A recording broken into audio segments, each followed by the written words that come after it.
Welcome to JN TV Telugu news. Tekkali నియోజకవర్గంలో ఘనంగా అంతర్జాతీయ మహిళా దినోత్సవ వేడుకలు పాల్గొన్న మంత్రి అచ్చెన్న. ఈ మేరకు మంత్రి మాట్లాడుతూ మహిళా సాధికారత, ఆర్థిక స్వావలంబన దిశగా మనం చేస్తున్న అడుగులు అద్భుతమైన ఫలితాలను ఇస్తున్నాయి. మొట్టమొదటిసారి 1982వ సంవత్సరంలో విశ్వవిఖ్యాత నట సార్వభౌముడు నందమూరి తారక రామారావు గారు తెలుగుదేశం పార్టీ పెట్టిన తర్వాత ఆయన ఈ రాష్ట్రానికి ముఖ్యమంత్రిగా బాధ్యత తీసుకున్న తర్వాత మహిళలకి సమాజంలో ఒక గౌరవాన్ని, ఒక గుర్తింపుని తీసుకొచ్చిన విషయం మనందరూ గుర్తు చేసుకోవాలి. చాలా మందికి తెలియదు. ఎందుకంటే తెలుగుదేశం పార్టీ పెట్టిన తర్వాత చాలా మంది పుట్టారు, మధ్యలో చాలా మంది పుట్టారు.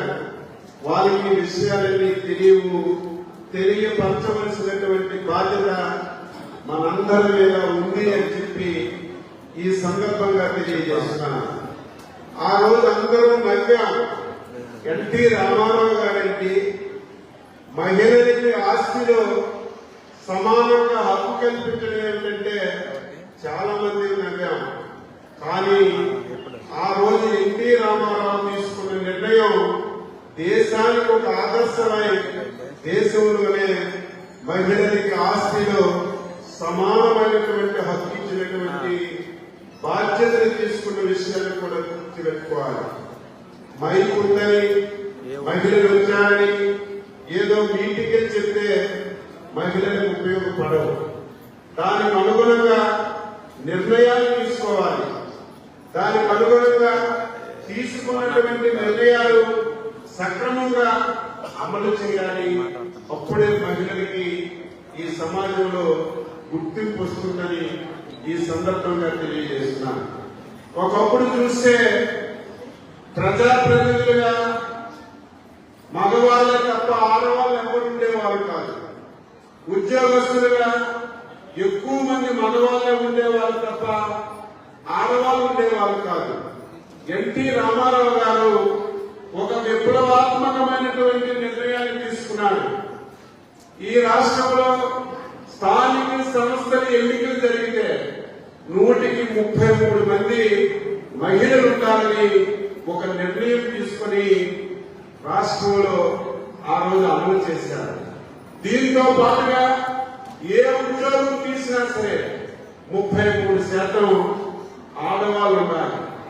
ఒక కాలేజీ ఉంటే సీట్లు కూడా 33 మందికి 100 ఆడవాళ్ళకి ఇవ్వాలని ఒక బ్రహ్మాండమైనటువంటి నిర్ణయాలు తీసుకోవడం వల్ల మహిళల్లో ఒక ఆలోచన వచ్చింది తప్ప అప్పటికి కూడా పూర్తి స్థాయిలో అమలు జరగలేదు.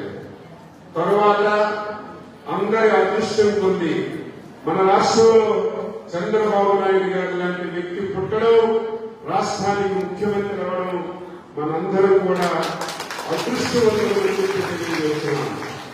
1995లో ఈ రాష్ట్రానికి ముఖ్యమంత్రిగా బాధ్యతలు స్వీకరించారు. నేను కూడా అప్పుడే శాసనసభ్యుడిగా మొదటిసారి ఎన్నికయ్యాను. ఆయనైతే ఎప్పుడు చూసినా మహిళల గురించే. ఎందుకు మహిళల గురించి మాట్లాడుతున్నారంటే ఈ సమాజం బాగుపడాలన్నా, ఒక కుటుంబం బాగుపడాలన్నా సమాజంలో ఉన్నటువంటి సగభాగం మహిళలు పూర్తిగా వంటింటికే పరిమితమవుతున్నారు. సమాజ అభివృద్ధిలో భాగస్వామ్యం కావడం లేదు. స్వాతంత్రం వచ్చింది, ఇన్ని సంవత్సరాలు గడిచినా ఎక్కడ అభివృద్ధి జరగడం లేదని ఒక నిర్ణయం తీసుకుని సగభాగం ఉన్నటువంటి మహిళలను కూడా ఈ అభివృద్ధిలో భాగస్వామ్యం చేయాలి, అందరినీ ముందుకు తీసుకెళ్లాలని ఒక నిర్ణయం తీసుకున్న విషయం మనందరం గుర్తుపెట్టుకోవాలి. ఆ నిర్ణయమే డ్వాక్రా సంఘాలు, పొదుపు సంఘాలు. ఇప్పుడే అజయ్ కుమార్ చెప్పినట్టుగా చాలా మంది తిట్టేవాళ్ళు, చంద్రబాబు నాయుడు పని లేదా, ఇప్పటి వరకు ఇంటిలో ఉన్నటువంటి ఆడవాళ్ళని ఈ రోజు బయటకు తీసుకొస్తున్నారు, చేస్తున్నారని చాలా మంది విమర్శలు చేసిన పట్టు విడవకుండా ఆ ఉద్యమాన్ని ముందుకు తీసుకెళ్లారు. కాబట్టే ఈ రోజు ఆంధ్రప్రదేశ్ రాష్ట్రంలో డాక్రా ఉద్యమం అంటే ఒక మహో ఉద్యమంలాగా ఆగింది. ఈ రోజు కోటి మంది మహిళలు ఈ ఉద్యమంలో పాల్గొన్న విషయాన్ని మనందరం సగౌరవంగా చెప్పుకోవాలని చెప్పి తెలియజేస్తున్నాను. ఈ రోజు మొదటి స్టార్ట్ అయింది, మీరు ₹1 పొదుపు చేయండి, నేను ₹1 ఇస్తానని.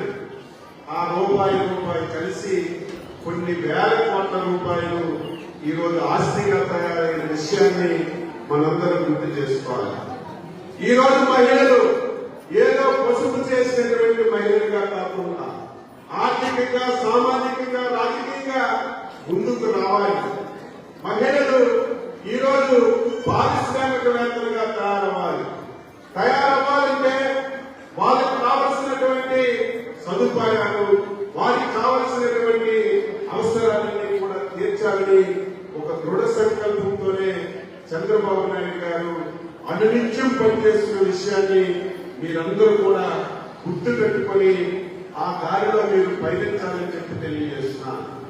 ఈ రోజు చంద్రబాబు నాయుడు గారు ఆనాడు ఈ రోజు ఈ రాష్ట్రంలో ఏ కార్యక్రమం చేసినా సరే మహిళల పేరు మీదే చేస్తున్న విషయాన్ని మనందరం గుర్తుపెట్టుకోవాలి. ఈ మధ్య కాలంలో మీ అందరి అభిమానంతో, మీ అందరి ఆశీర్వాదంతో ఈ రాష్ట్రంలో ఎన్డీఏ ప్రభుత్వం వచ్చింది. ఎన్డీఏ ప్రభుత్వం వచ్చిన తర్వాత ఎన్నికల్లో హామీలు ఇచ్చాం. హామీలన్నీ ఇంత తొందరగా మనం నెరవేర్చగలమా, హామీలన్నీ పూర్తి చేయగలమని భయంతో పాలన ప్రారంభించాం. కానీ